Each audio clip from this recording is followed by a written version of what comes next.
उत्तर प्रदेश के जनपद बलरामपुर के तुलसीपुर नगर पंचायत के पूर्व चेयरमैन फिरोज पप्पू की हत्या का हुआ खुलासा।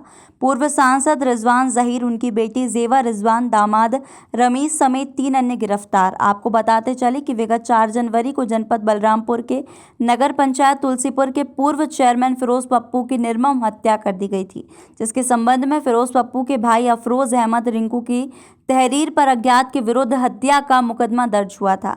10 जनवरी को हत्या में शामिल हत्यारों का खुलासा करते हुए पुलिस अधीक्षक बलरामपुर हेमंत कुटियाल ने बताया कि 4 जनवरी की रात लगभग 10:30 बजे तुलसीपुर निवासी पूर्व चेयरमैन फिरोज पप्पू की पूर्व नियोजित तरीके से उनके घर के पास अज्ञात हमलावरों द्वारा उनकी हत्या कर दी गई थी।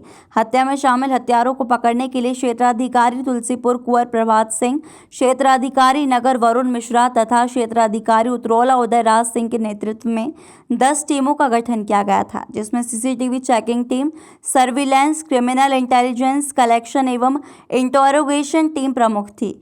सीसीटीवी चेकिंग टीम द्वारा तुलसीपुर में लगे लगभग 250 फुटेज एकत्रित किए गए।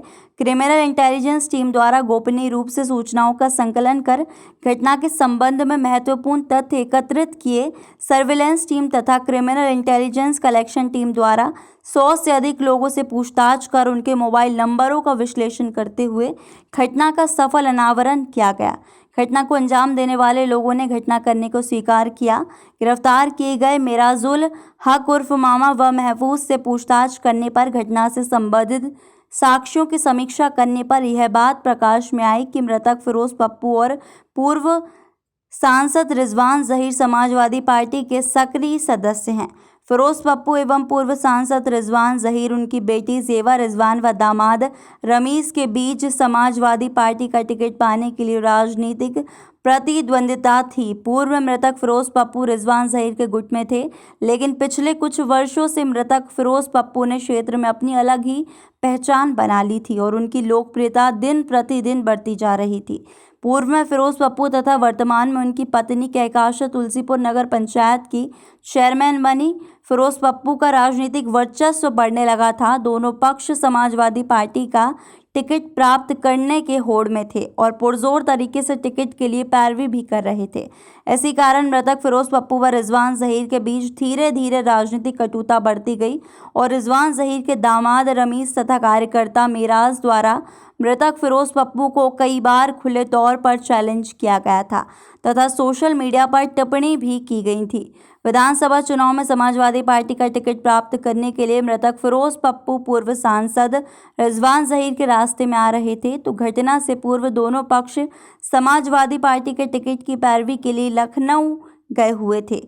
पूर्व सांसद रिजवान जहीर अपनी बेटी जेवा रिजवान के लिए समाजवादी पार्टी के टिकट के लिए प्रयासरत हैं और दूसरी तरफ मृतक फिरोज पप्पू, जिन्हें तुलसीपुर क्षेत्र में हिंदू मुस्लिम दोनों समुदाय का समर्थन था, वह भी समाजवादी पार्टी से टिकट पाने के लिए अलग अलग माध्यमों से पैरवी कर रहा था। इसी राजनीतिक विद्वेष के कारण पूर्व सांसद रिजवान जहीर, उनकी बेटी जेवा रिजवान, दामाद रमीज व शकील द्वारा पूर्व चेयरमैन फिरोज पप्पू की हत्या का षड्यंत्र रचा गया और इस काम के लिए मेराज व महफूज को लगाया गया। हत्या की योजना करीब 1 महीने पहले बनाई गई थी, जिसमें करीब 3 बार फिरोज पप्पू को मारने का प्रयास किया गया, लेकिन हर बार असफल रहे। 4 जनवरी को जब पूर्व चेयरमैन फिरोज पप्पू लखनऊ से वापस आए तो रमीज द्वारा शकील के माध्यम से मेराजुल हक उर्फ मामा व महफूज को अपने कोठी पर बुलाया और काम पूरा कराने के लिए कहा। 4 जनवरी की शाम को जब फिरोज पप्पू अपने मित्र शाहिद के साथ घर से निकले थे, तभी से मेराज व महफूज घात लगाकर गली में बैठ गए और फिरोज पप्पू के वापस आने का इंतजार करने लगे। जैसे ही फिरोज पप्पू वापस आए और अपने घर की तरफ पैदल जाने लगे, तभी रॉड और चाकू से उन पर हमला कर उनकी हत्या कर दी गई और भाग गए। फिरोज पप्पू की हत्या करने के बाद मेराज ने पूर्व सांसद के दामाद रमीज को सूचना दी और रात में पूर्व सांसद की कोठी पर जाकर रुक गया। प्लानिंग 1.5-2 महीने पहले प्लानिंग बनी थी और पूर्णतः ये क्या कहते हैं पॉलिटिकल महत्वाकांक्षा के तहत क्या कहते हैं ये हत्या कारित कराई गई है और ये इंटर पार्टी डिस्प्यूट कह लें या कहते हैं आप उसको एक ईगो की लड़ाई कह लें। एक जो बाहुबली पहपूर से रहे हैं, तो उसको ये साबित करने के लिए क्या कहते हैं ये अपना ईगो सेटिस्फाई करने के लिए ये घटना कारित की गई है। पूर्व में भी जैसे आपको पता होगा कि क्या कहते हैं रिजवान जहीर का आपराधिक इतिहास लंबा चौड़ा है, करीबन दर्जन भर मुकदमे उनके खिलाफ हैं। रमीज़ और रिजवान जहीर के खिलाफ हमने इस साल पिछले साल भी जो पंचायत चुनाव था उसमें उनके खिलाफ कार्रवाई की गई थी। घटना पोस्ट पोल वायलेंस में इनके द्वारा क्या कहते हैं घटना कारित हुई थी और उनके ऊपर क्या कहते हैं NSA भी लगाया गया था और ये सब कार्रवाई हुई है। ये घटना अब शीशे की तरह साफ है। इसमें जो जेल जा रहे हैं वो इनके परिवार के 3 सदस्य हैं, ज़ेबा रिजवान ज़हीर,